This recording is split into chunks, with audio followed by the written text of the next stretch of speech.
السلام علیکم. نن درته د یو څو پیغمبرانو د عذاب ذکر کومه.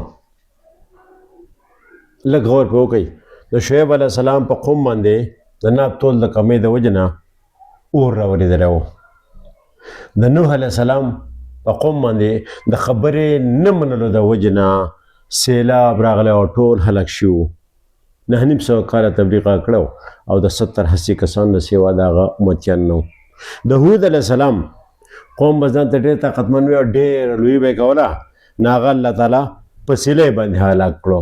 یو باد راغی چې هغو دا مطلب و چې دا ما ته پیدا به راورسوي، باد ودوي او هغه باد چې کوم دی دې ټول هلاک کړو. د صالح علیه السلام قوم چې صرف یوه خبره نه ومنلې نو هغه الله پاک په آسماني چغه باندې داسې یوه چغه وخته چې دا دیوالونه یې سوري کړو او خلک ټول د چغې د لاسه اړتاو شو. نو په یوه چغه باندې د ټول قوم مړ د صالح السلام.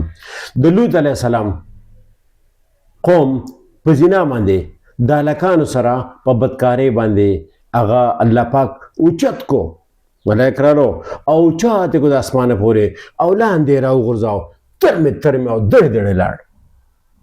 صرف په یو عمل چې زنا به یې کوله د هلکانو سره. د موسی علیه السلام قوم چې فرعون د الله سره د الله تعالی او د خدای دعوه کوله او د علاقې د بني اسرائیل سره قسم بد کول، الله پاک هغه لاهو کړو په رود نیل باندې. اسرائیل د سخي عبادت کوو نو په هغې باندې 70,000 کسان 70,000 کسان په هغې باندې مړه شوي وو او د بقایو بیا توبه قبوله شوه. د